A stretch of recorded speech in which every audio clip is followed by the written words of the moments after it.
Hello, hello, hello. Happy Friday. We will just allow everyone to come into the live stream. And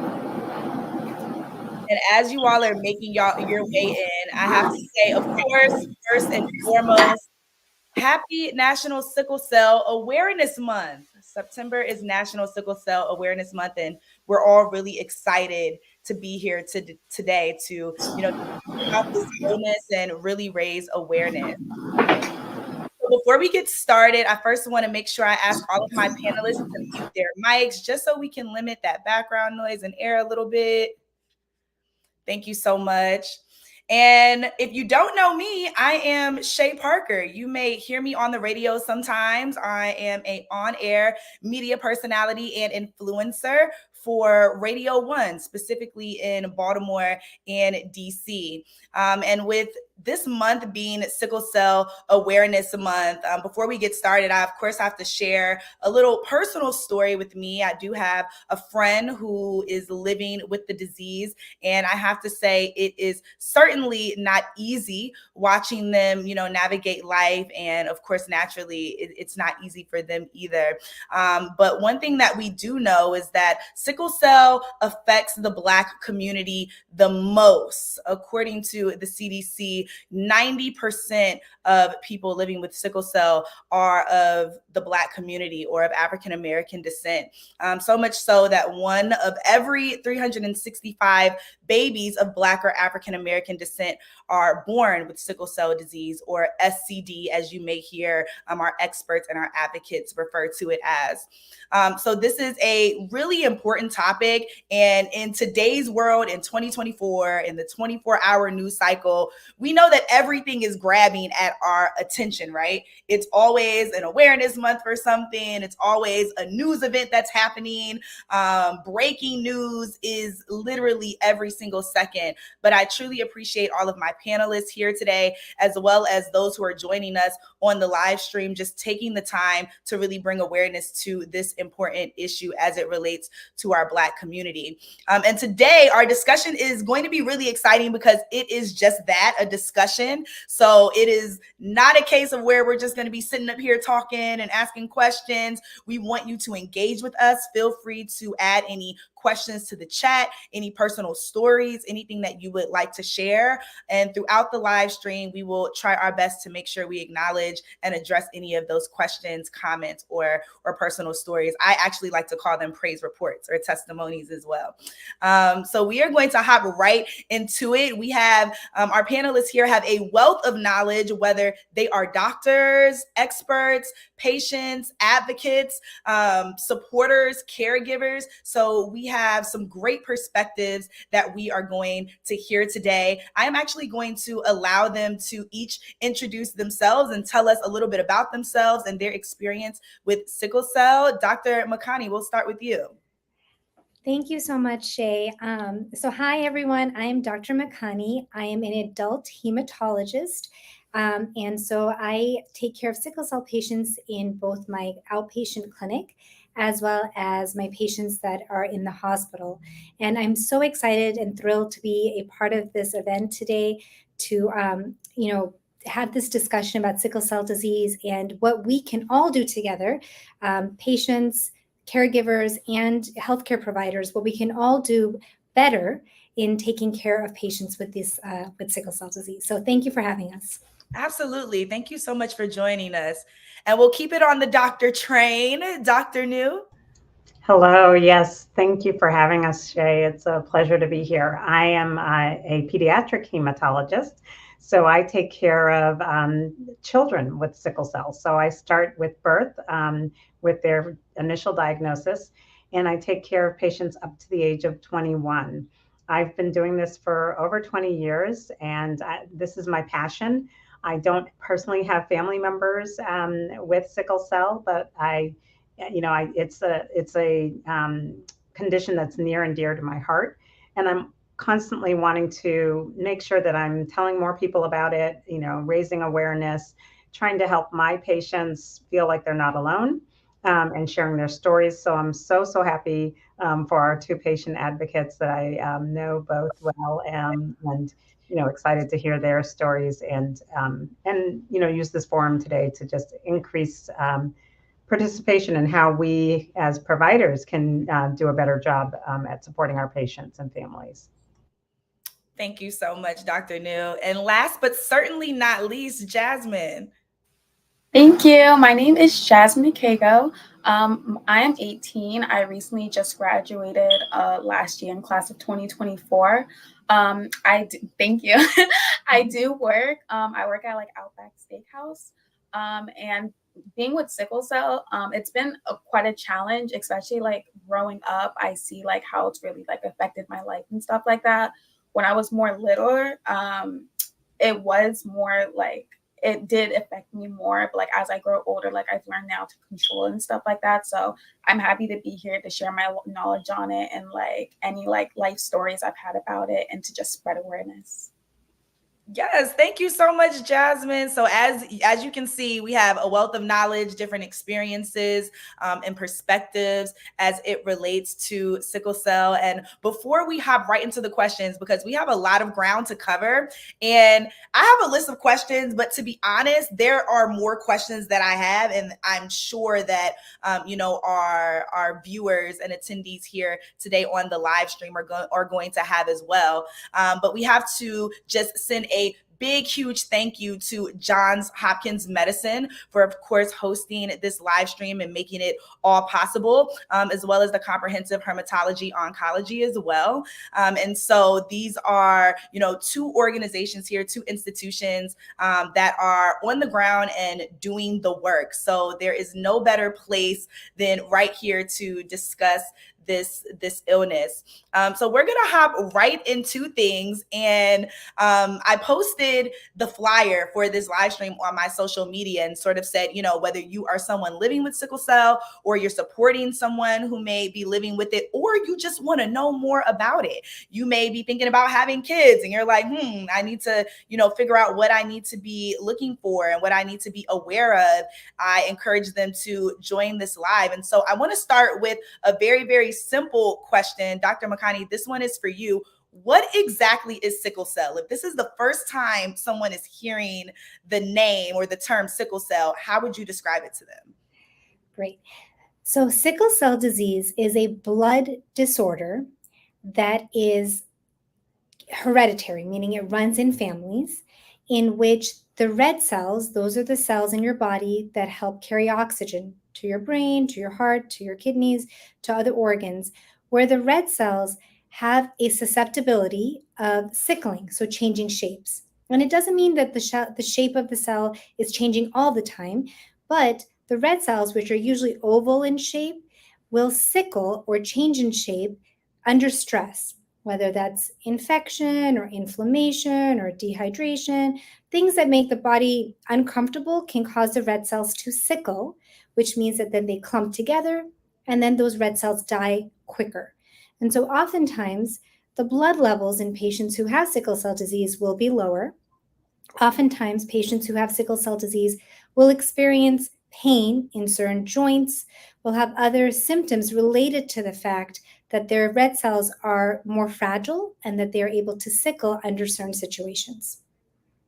That is a great explanation, because I know some people are like, where does the sickle part come from? So that description of, how the cells sickle, I'm sure it's definitely, helpful to someone. A question for both you, Dr. Makani, and also Dr. New, when it comes to diagnosing someone with sickle cell, whether as a child or as an adult, what does that look like? And Dr. New, we can start with you.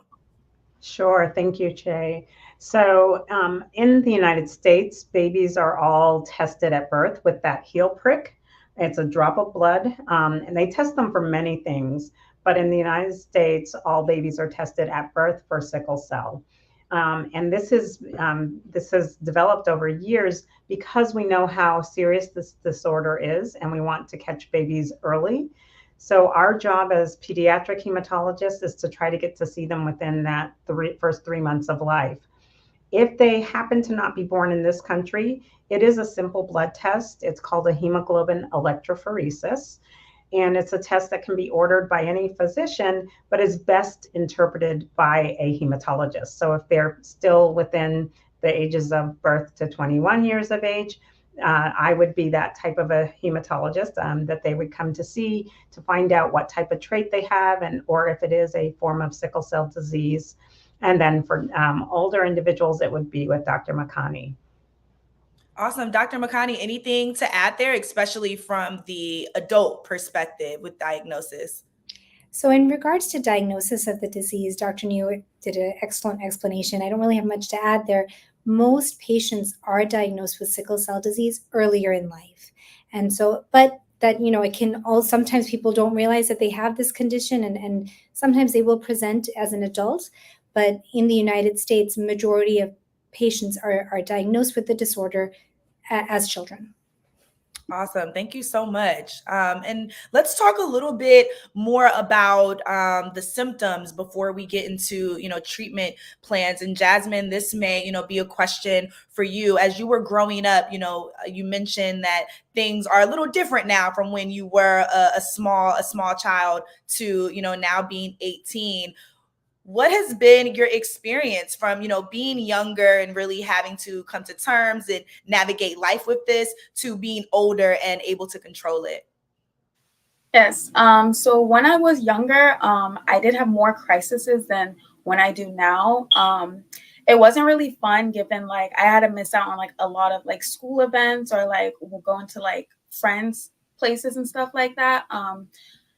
About like I'd say like three three times in the year I was probably hospitalized due to my sickle cell crisis. And again, yeah, it was never fun because like the pain, like it was so like hard to deal with it, especially like at a younger age, and like explaining it to my peers, they wouldn't really like understand that kind of stuff.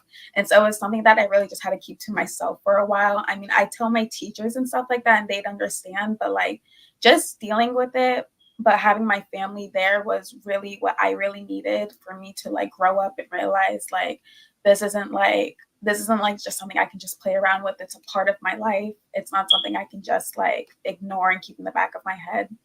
So growing up now, like I have like systems, like I take medicine for it. I take hydroxyurea and folic acid. That's really helped.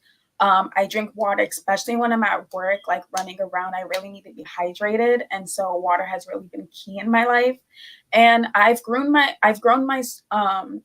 support for this. Like my friends now understand, and when I get in like a sickle cell crisis, like they're there for me and stuff like that. So it's really just like I've seen a new perspective of it now that I'm like grown and have like more knowledge on it. And especially like my hospital visits, they really give me like good information on it. So it's really good to like just grow up, like now realize like it's a part of me, but like it's something I can control and it's something like I can keep learning on from.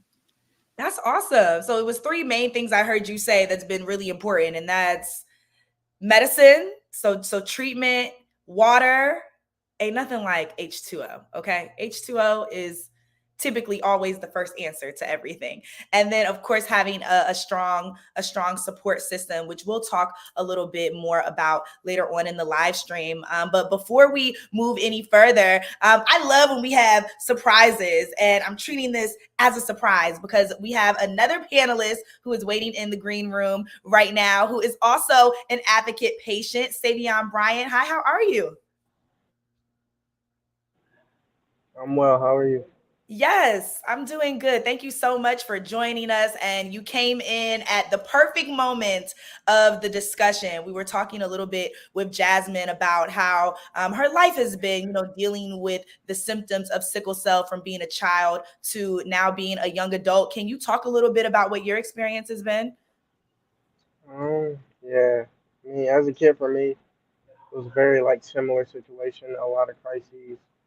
As I got older, they were less frequent, but like it was a lot of that. Like I guess where like you're initially, getting through life. Like for me, it was like my earlier schooling days. So I was like missing a lot of school stuff like that, and it does kind of set you back a little bit. But like it's there's always room to catch up. I felt like. and it's definitely affected the way I view things. I feel like I have a brighter viewpoint on life than I would if I didn't have sickle cell. So it's definitely been a journey. Thank you so much for that. And I love the perspective that you two are sharing, because there may be someone on the live stream, today who is also living with sickle cell, and their perspective may not be as bright. And so I feel like what you two just shared just now definitely gives the feel of there is light at the end of the tunnel. So thank you so much. Now hopping right back into sort of the symptoms and the treatment plans. Once you are diagnosed with sickle cell, Dr. Makani, what are some of those treatment plans and what do they look like? How do you figure out what is the best plan for a patient? Great, very relevant question. So in terms of treatment plan for a patient with sickle cell disease, there's many different prongs to the treatment plan. So as Jasmine had mentioned, certain medications like hydroxyurea can be a really, really pivotal medication to help prevent those red cells from changing shape and sickling. And so that's a drug that we've been using for years and years, and we know that it has been shown to reduce the rate of the red cells from sickling, and it prevents sickle cell pain crises. Another treatment plan that we often use is blood transfusions. So oftentimes, if a patient is put into the hospital and their blood levels are getting very low, we may need to do what's called a blood cell transfusion, where we give another person's red blood cells and infuse it through an IV into the patient. So sometimes we do a blood transfusion, sometimes we do an exchange transfusion in which we try to remove the sickled cells from the patient's body and infuse healthy cells back into the patient. Other things that we do with our sickle cell patients is making sure that they are up to date with their vaccinations. So we know that sickle cell patients are at a higher risk of getting certain types of infections, such as strep or flu. And so it's really important that when patients come to our clinic, we try to encourage them and make sure that those patients are up to date on certain vaccinations. And then, as Jasmine had mentioned as well, hydration is very, very important. So we really, really, really try to educate our patients that, they should be active, they should be exercising, they should be out there and living life. But it is so important to make sure that they are being well hydrated and that they're taking care of their bodies and that they're listening to their bodies. If they're stressing or putting too much pressure on their bodies, unfortunately, that may trigger that next crisis. And then the last thing is vitamins. So we know folic acid is one of those really, really important vitamins to help your body make healthy red cells. So we try to encourage patients to take folic acid. A multivitamin is great. Ideally, a vitamin that doesn't have too much iron is best to kind of avoid extra iron. And then vitamin D supplementation. So that can really keep the bones healthy and strong. And so, the treatment plan involves all of those things. And I think the last part is really the social support, the mental health part of it is very, very important. And so I know we'll be chatting more about that. But those are some of the medications and things that we offer patients. Yes, thank you. Thank you so much. And Dr. New, I'm sure you're probably familiar with these treatments that Dr. Makani is speaking on. My question to you is, how effective are these plans? Are the reactions different from patient to patient? Do you sort of have to, do a trial and error type of situation to see what works and what doesn't? And how strenuous is it for the patient? That's an excellent, excellent question, Shay. So every patient is a little different, right? They're all individuals, but we do offer hydroxyurea to all patients with SS and S beta thalassemia, those two particular types of sickle cell, starting at a year of age, regardless of whether or not they've had any complications from their sickle cell. And that's from years and years of studies. Initially, the studies were done in adults. Then the studies were done in children who had more severe complications. And then they actually were done on patients before they had complications to try to see if that helped prevent those complications. But that does require that they need to be seen pretty frequently. And at least, so for our patients, at least every 3 months, sometimes more frequently than that if we're making adjustments in their dose, or if they're having toxicities from the medicine, which can happen from time to time, or maybe they're not tolerating the medicine, they have an allergy. I have encountered some patients who have an allergy or an aversion, or just different changes. And so for those patients, we might need to periodically see them a little bit more frequently. As you can imagine, that's difficult. It interrupts their school, it interrupts the whole family's life because parents have to take off of work. It's very disruptive. Transfusions are once a month typically. So for most of our patients that have to be on, if they have to be on transfusions, because either they've had something like a stroke or an abnormal screening test that puts them at risk for having a stroke, those patients come once a month for blood transfusions, or the procedure that Dr. Makani was mentioning, the exchange transfusion.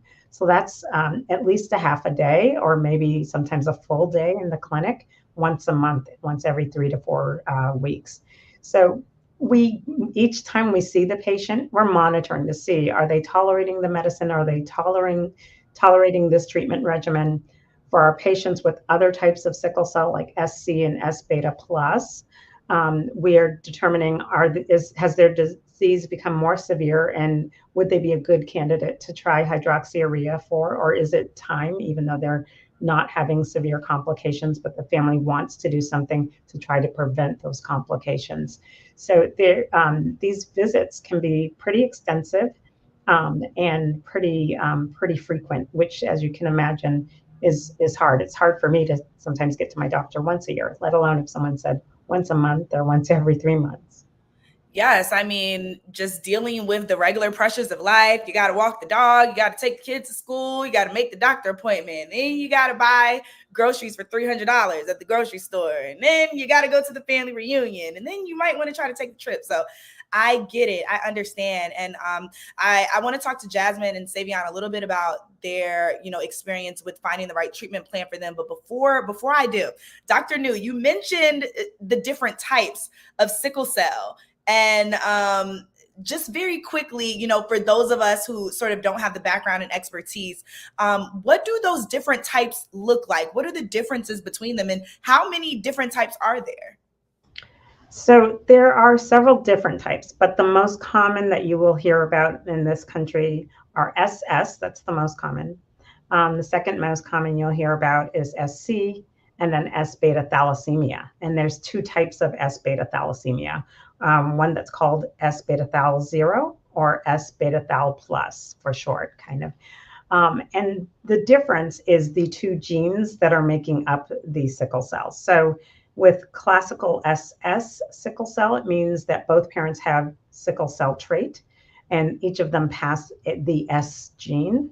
For patients who have SC, it means one parent has sickle cell trait, the other parent has what we call hemoglobin C trait. And this gets back to parents sometimes not knowing that they had one of these traits until their child is diagnosed. I have met parents who actually, when I was able to do testing on parents, they didn't realize that they actually had a form of sickle cell SC until they had a child who had S or C trait or had SC disease. And then we tested the parents and found out, and they kind of wondered why they had certain, symptoms.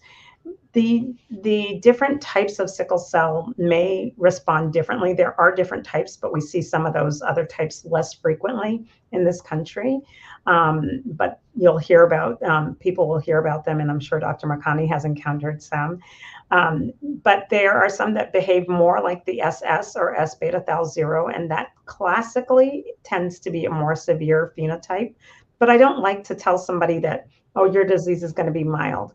It's still sickle cell, and it still has ups and downs and peaks and valleys. And for a patient who has SC, who has, vision loss, or who has stroke, it's not milder to them, right? So I used to, when I was first training, say, oh, your disease is going to be milder, but I've learned more in the 20 plus years that I've been doing this.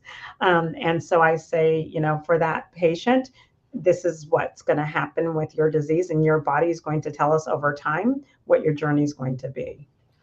Yes. So it seems like it is certainly, a journey that you have to navigate. Dr. Makani, I have a follow-up question for you in terms of the different types of sickle cell, and even just, someone who is not as close to the illness as all of you are.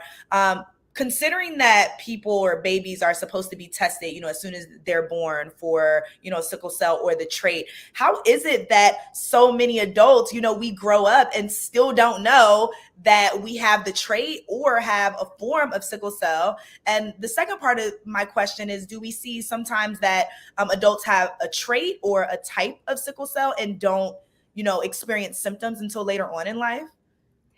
Very good question, Shay. So many times patients may not know that they have hemoglobin S trait, because most of those patients will go through their childhood and adolescence with fewer symptoms potentially.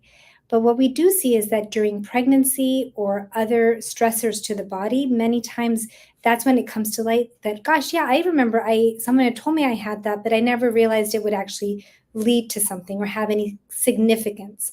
So many times it'll be in younger adulthood, where some of my female patients that I'll see will say, gosh, I had this my whole life, but I never realized it would actually have any consequences. And so hemoglobin S trait, SC disease, oftentimes those patients may not really have major symptoms earlier on. In terms of how do we not sometimes know, I think, when a baby's born and so much testing is happening, so much information is given to parents about what to do, what not to do. We did this blood test, by the way, and this is what we found. But so much there's so much going on when you're a new parent. And sometimes all that information may not be conveyed to them or even to their children sometimes. But, I think as patients get older, they take more responsibility of their own health. And that's where, sometimes they get educated about what does a trait mean? What does it mean to have a disease? How does that impact my life, and kind of what things may trigger symptoms? Yes, that's an awesome answer. Thank you so much to both of you, Dr. Makani and Dr. New. Bouncing back to Jasmine, can you talk a little bit about your experience of finding the right treatment plan for you? How did you and your family navigate that, and what was the mental and emotional experience like? Yeah, so when I first, in my earlier days of like when I had sickle cell, I've heard of like blood transfusion and stuff like that. And that's something I really wanted to get. And I was like, oh, it'll just be out of my system. I won't have to deal with it as often. Like I can just go about my day about it. And then my parents, sat down with me, had a conversation like, it's not always gonna be like a steady like road for you. If you like did this path, like you're going to be in like the hospital if you were to get like a blood transfusion, and like you're going to miss out on important stuffs in your life. And I had to realize that, so we went with doing like medication instead. And I feel like that's more efficient for me, given like I just have to take my pills and then be about my day. I'm not saying like it doesn't like stop my sickle cell, but it definitely like improves the way like I live my life by taking like all these medications instead of doing like a blood transfusion. So Awesome. That's great. And Savion, what about you? Can you restate the question again, just so I can like kind of make sure I bounce off it correctly, too? Sure. I asked, what has your experience been just finding the right treatment plan for you from, being a small kid to now being a young adult? How did you and your family deal with that? It was kind of a whirlwind. I mean, honestly, there was a lot going on, and we did try a lot of different things, a lot of different medicines, and I mean, it was kind of just finding the right one. I feel like certain ones when I was on them, I just didn't feel like the same person I was, when I wasn't on them. So it was definitely like a lot of switching back and forth between meds and finding what worked for me. Awesome. Great. I just love how Jasmine and Savion's answers just give like so much hope. You both have such optimistic, positive perspectives. I absolutely love it. So thank you for that. And thank you for sharing your experience with us. Um, is there anything, and Jasmine, I'll start with you. Is there anything that you wish you would have had during your journey to finding the right treatment plan, whether it be a support group or more information sooner? It could literally be anything that you feel would have made your transition and your journey a little bit easier. So definitely like lives like this. When I first got introduced with like medicine, it was like in the hospital. They were telling me informations about it, and I really couldn't just like process it at first. Like it would just like change my whole lifestyle. I'm like, oh, I have to take all these meds like every single day. Like I don't know if I can be able to keep up with it, given like how like I had school at the time and I had work and I had like plans and stuff like that. I couldn't wrap around the fact like, oh, I'm gonna be like a kid that takes medicine like every single day. But like further going on, as I said, like it has helped my lifestyle, and I've figured out like a day-to-day like schedule for like when to take my meds and stuff like that. Um, it's been easier, I'd say. But that's how like I have like coped with it and stuff like that. So and Savion, is there anything that you wish that would have been available or that you would have known or that would have been, within your reach that you feel like would have made your journey a little easier? Yeah, I'm probably right there with Jasmine. Just something like similar to this, where it's like I can go in and learn, and hear other people who had it. Because I feel like, at least in my family, I was like the only person who I knew on like a personal level that had it. Everything else I knew just like come from like stories of, like my parents' friends that I never knew who had it and who were long gone, unfortunately. Yeah. Absolutely. Dr. Makani and Dr. New, Dr. Makani, I'll actually start with you because I'm interested to know sort of how the care changes from, a child, an adolescent to an adult, and what are some of the challenges that you see people have with, okay, now I'm not a kid anymore. I don't have my parents who are necessarily, sort of making me, go to the doctor or drink water. I am now, responsible for those things. How's your experience been just, watching that with patients? Thank you, Shay, for that question. That transition from pediatric hematology to transitioning to an adult hematology clinic is a really big transition. And as a medical community, we need to work on improving that for sure. But some of the challenges that we see, the first one, as you mentioned, is that responsibility and taking ownership for your own health. So when you're in the pediatric clinic, parents may be getting phone calls, parents have the schedule, but in the adult world, you will get a reminder, saying in 3 months we'll see you, and the expectation is you'll get blood work done beforehand and you'll come see us. But many times there's no like reminder, like no one's going to call you to be like, don't forget to get your blood work done a week before you see the doctor. So having your schedule, having it on your phone, having reminders, those are all key elements to making sure that you're taking that responsibility and accountability for your own health. Additionally, knowing about your disease. So Jasmine and Savion are doing such a wonderful job being able to describe what they're taking for their medications. How often do they get hospitalized because they have an episode? What do their crisis episodes look like? What may be potential triggers?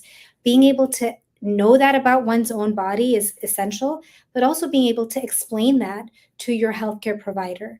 As the adult hematologist, I may not know what triggers may be causing you to have a crisis. Your pediatric hematologist may have been with you since you were 1 year old and has known you for the last 18, 19, 20 plus years.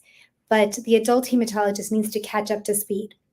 So being able to really tell your story is really, really important because every patient's story and journey is different.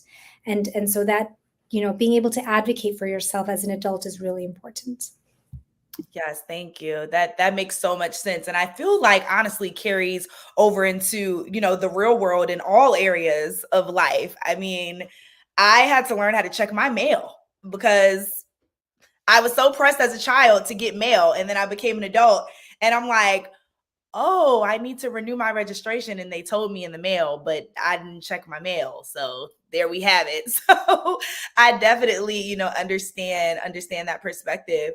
Another question, and I know we have about 20, 25, 24 minutes or so until the end of our live. Again, if you are just now joining, we would like to welcome you. Happy Sickle Cell Awareness Month.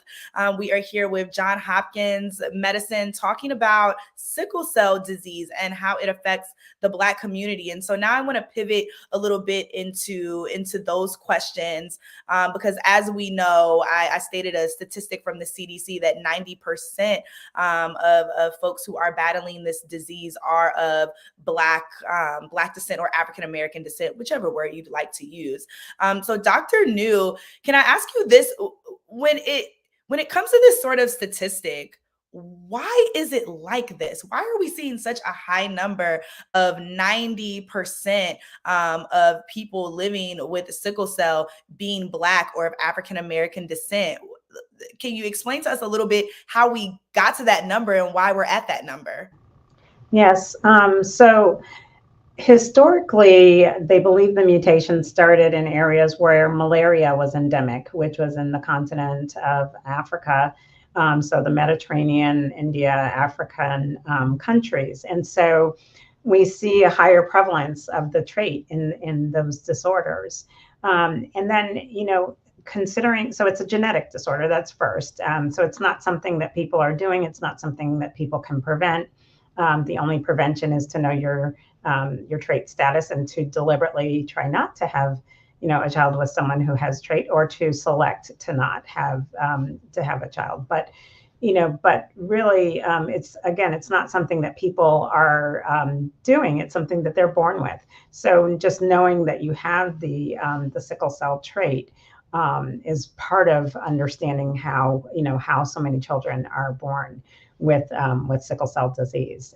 When two parents have sickle cell trait, there's a 25% chance, or a 1 in 4 chance with each pregnancy, that they will have a child who has sickle cell.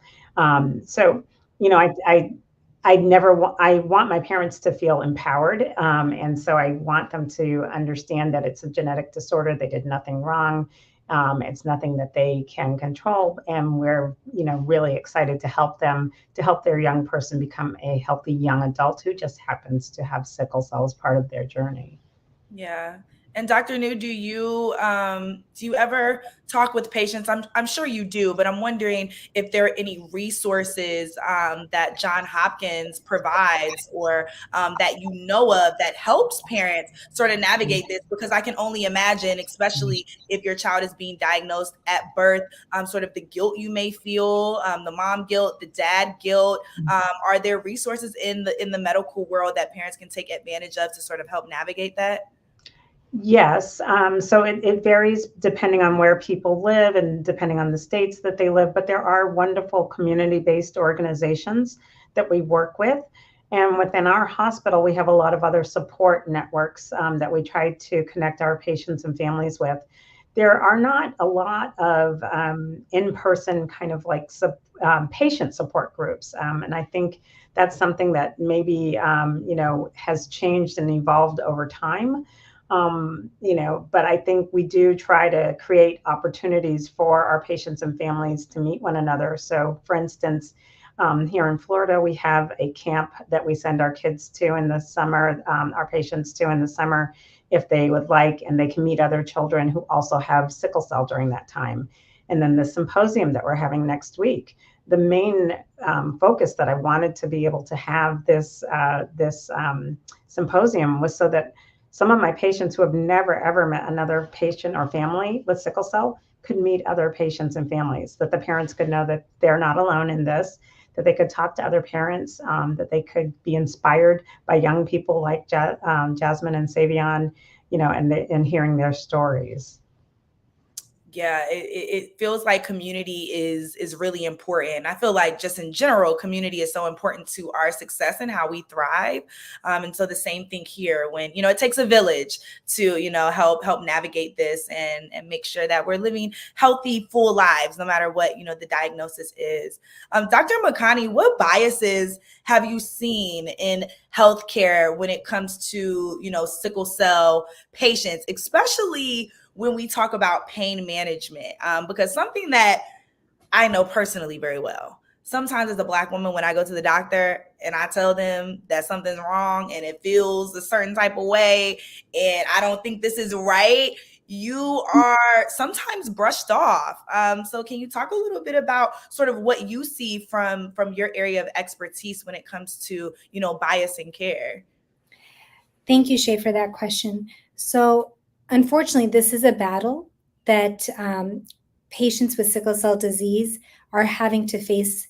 And it is essentially because of sometimes lack of information or lack of experience of taking care of patients with sickle cell disease.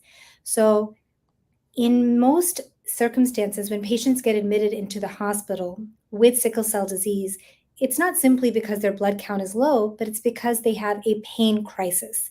That can sometimes be joint pain, that can sometimes be pain when they take a deep breath. And what's challenging is we may take x rays and scans and pictures, and we may not actually see something there. And so, for the nurses and the healthcare providers that are there, it can be challenging because we're not seeing something that can necessarily explain why someone is having pain. And so oftentimes when something is not seen, it can be hard to fully understand. For example, when someone has a lung infection, a pneumonia, you get a chest x-ray, you see something on that x-ray, and then you can say, oh, you have an infection, and we can give you this medicine to make it better. But that doesn't so apparent when someone comes in with pain. Secondarily, for some healthcare providers, the only interaction they have with patients is in the hospital when someone is in terrible pain. And so they may not see that this patient is out working, is going to school, comes to their doctor's appointments, is taking medications on a chronic regular basis to take care and be in charge of their sickle cell disease. But when a patient comes only to the emergency room and the only interactions that someone is having is when they're in such terrible pain and they're needing strong pain medication to get it under control, there can be a lot of skepticism about, is this pain real? Is it not real? Are we are we giving them too many pain meds? And so that's why it's so imperative that as a patient, when you enter the doors of the emergency room or the hospital with a sickle cell pain crisis, being able to advocate for yourself and know things such as, where does my blood level usually hover at? What are my normal hemoglobin levels? What medications am I taking? Who's my hematologist? Who's my doctor? You can call my hematologist or my blood doctor, and they can get involved in my care in the hospital.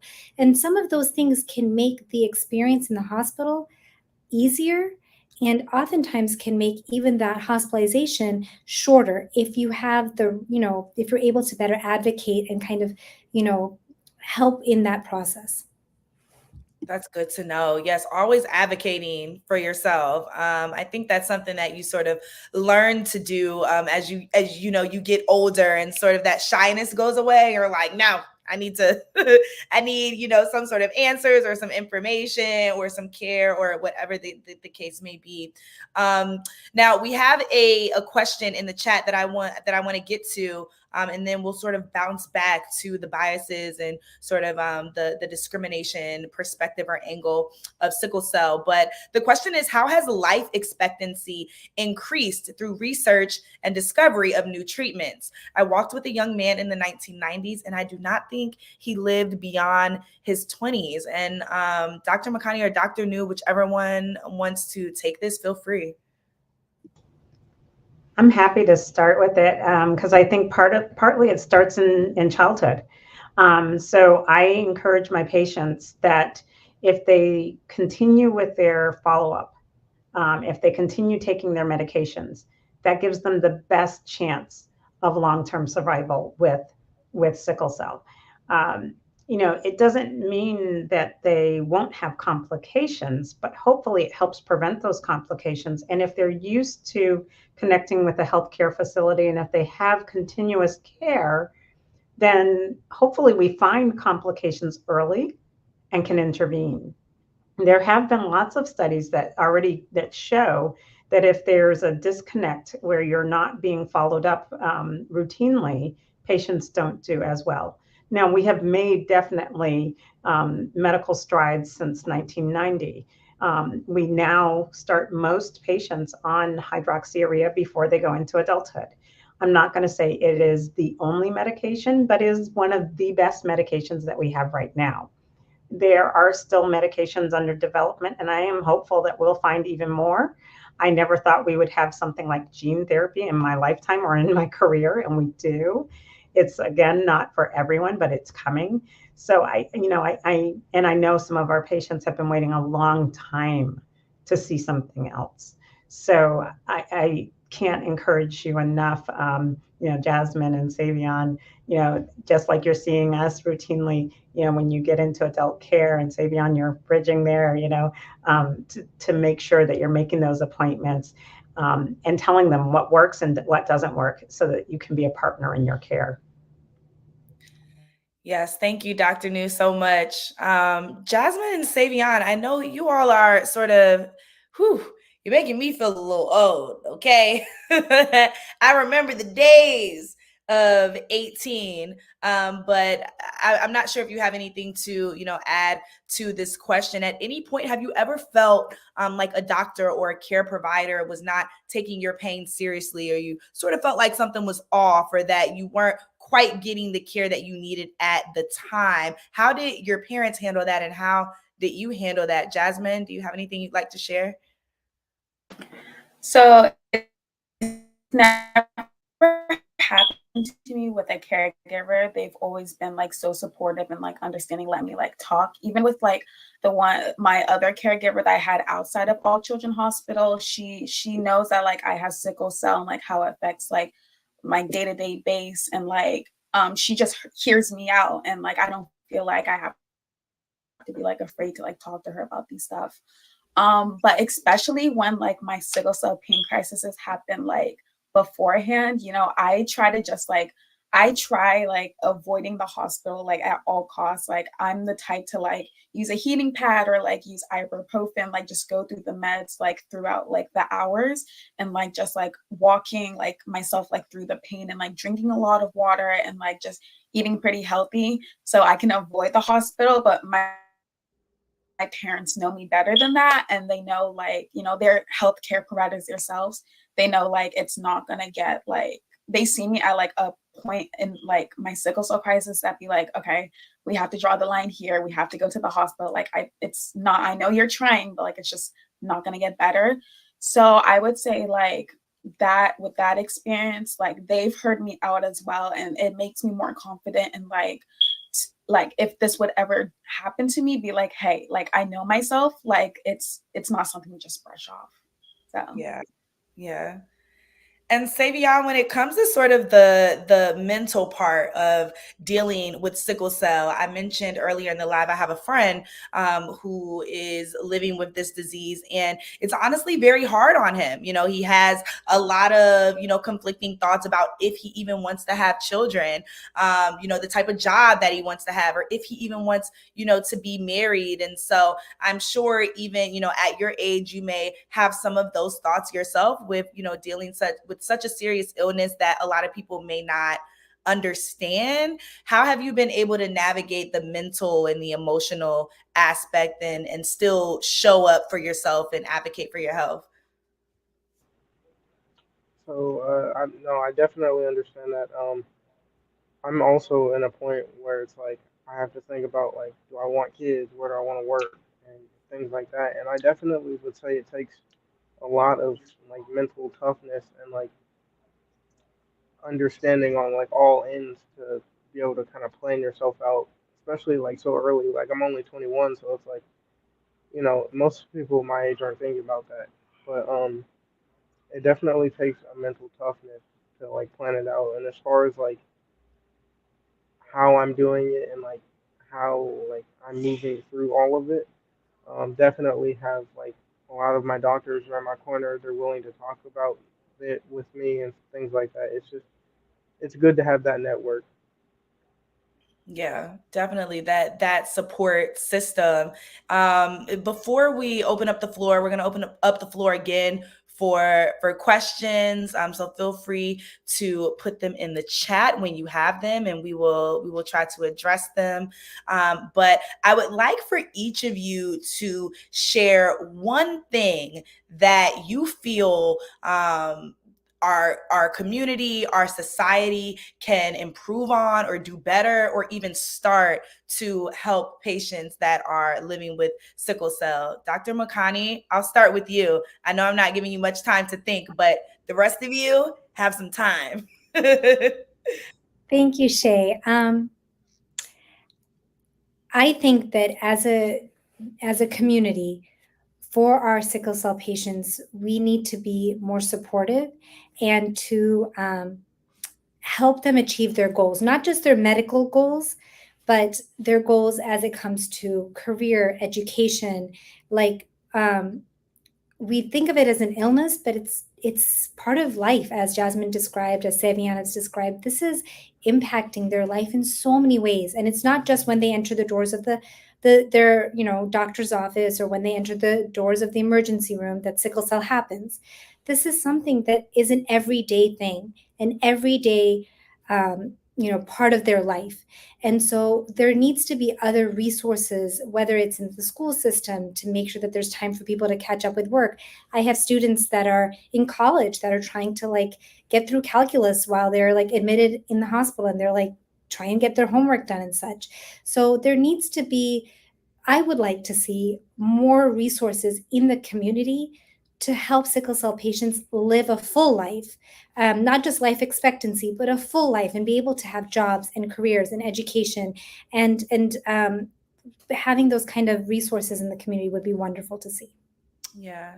Jasmine, how about you? What's one thing that you feel like our community, our society can do better to help support, folks like yourself?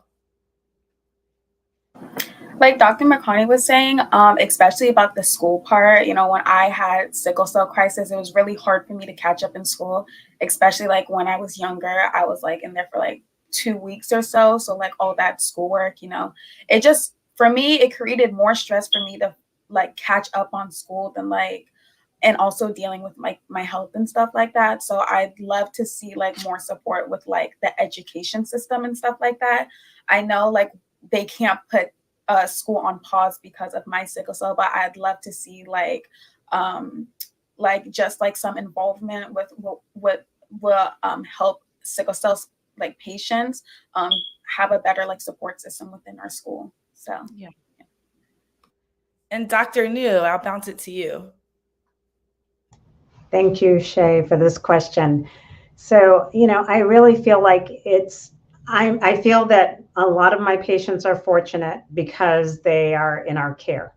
And so they know what options are. We talk to them about the different medication options. We talk to them about different treatment options. We try to teach them about the process of transitioning and how adult care is very different than pediatric care. Sometimes my patients want to move outside of Florida and they want to go places where there are less resources or there are less providers that take care of patients with sickle cell. And I think we need more. I think we need to be able to make this more accessible for my patients, because I hate telling them, well, no, you really don't want to move there because you're not going to have a sickle cell center, within 2 hours for you. All of us, I'm saying, and you may not have this situation, Shay, but I was able to decide where I wanted to move, and I didn't have to think ahead of time about where am I going to get my sickle cell care. But my patients do have to think about that, and what resources are going to be there to help support me. So I really want, this to be seamless for them, and we try to help our families with this, but it shouldn't be so difficult. They should be able to say, you know what, I want to go to New Hampshire. I want to go to Idaho. I want to go to California, and not have difficulty and feel like they have to live close to a major city so that they're close to a sickle cell center. or one or two sickle cell providers. Yeah. Yeah.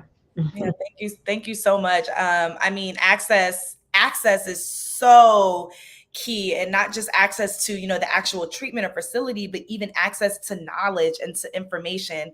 I feel like, we battle with so many things in this life, and a lot of times it's because we don't know what we don't know. So I am so appreciative of all of you who were able to join me today and sit on this panel. And again, just really raise awareness around sickle cell disease. Savion, I will bounce it to you. Last but certainly not least, what do you feel like the community or society can do better to help support patients with sickle cell? Definitely, kind of bouncing off Dr. New's point, educating, educating more hospitals so that way it's like even if you are somewhere where there isn't necessarily a sickle cell center, you're at a place where like you can at least have some form of help. Because like I feel like a lot of hospitals aren't really fully educated on like how sickle cell works and how it can affect people, and it does kind of hurt patient care when you have to kind of like on the spot learn all that you can to help a patient. Yeah. Now, Savion and Jasmine, I'm getting ready to hop in your business just a little bit. Are you both dating? Single? Boyfriends? Girlfriends? I myself am single. Okay. Savion, what about you? I'm single as well. I myself It's distraction. Okay, but you all have had, dating experiences at this point, right? In some way, shape, or form. It's okay. Maybe not. I just love the responses. Well, personally, me, no. No. Okay. Well, the reason why I'm asking is because we have a question here in the chat, and TR said, I have a 16-year-old who has sickle cell and is beginning to date. How and when do you suggest going through the process of talking to a potential future mate and the possibility of genetic testing? Now, I know you all are not like thinking about having kids quite yet, but have you been in a situation, maybe even with friends, where you find yourself, okay, now I have to actually disclose that I have sickle cell to make things make sense for them? Jasmine, you can feel free to take it away first. Okay, so yeah, especially with friends, it's really hard to find people like that won't look at you differently because you have like a blood disease order. Luckily for me, like the friends I've had, I've known them since I was like in elementary school, so they quite understand like what I'm going through. As for dating, I would first see if the date goes well to see like if this person like has a like great personality and it seems like they're understanding, considerate. And then I would say, like, sit down, have a chat saying, like, hey, I have sickle cells, like it's a blood disease order. If we were to like be together for the rest of our life and have children, I want you to know that they will have either like, the disease or the trait. I want you to be like, I want you to know this knowledge because I don't want to put this on you like further down the road. I definitely want to be like open with a person if I were to date them and stuff like that. So Yeah. That's a great answer. Thank you so much, Jasmine. Before we wrap up here, Monique said in the chat, I think this is great when we were talking about access in schools and accommodations. In the public school system, I would agree with what the young lady said. We could put in place some tutors. So when you are having crisis, the tutor or the teacher herself could come out to the home. And I think that is, a wonderful idea. Again, I think it's all about putting the right systems in place to help support our students be the best students that they can be. I think this is already a very, difficult illness to navigate and to deal with, especially at such young ages. So the more that we can help as a community, the medical field, and of course the school system, the better. So thank you so much to all of you again for joining this live stream. It's been an amazing discussion. I know that I've learned so much. I know that there are folks on the live who are likely leaving here knowing way more about sickle cell than they did before. 2024. Attendees, before you hop off of the live, these discussions are going to continue. So it doesn't stop just here. We want to invite you to join us in person or virtually for a free symposium that is going to be happening next Friday, September 27th from 10:30 a.m. to 2:30 p.m. It's the free Johns Hopkins All Children's Fall Sickle Cell Symposium. Dr. New, you will be there, right? Absolutely. And it's all happening in St. Petersburg, Florida. So again, you don't have to buy a plane ticket to get to Florida. You can join virtually and it is completely free. Jasmine and Savion, I definitely want to encourage you to share it with any friends or family members, teachers, counselors, or anyone else who you know may be living with the disease. And yes, make sure you RSVP to attend virtually by just visiting the link that's been scrolling below in the red, what's that called? I don't know, lower thirds. I guess that's what we say in journalism. So make sure you click that link. This live will be recorded and available. So if you are just now joining us and you missed it and you're like, I missed the whole thing, don't worry. There is going to be a recording where you can watch it from start to finish. Thank you so much again.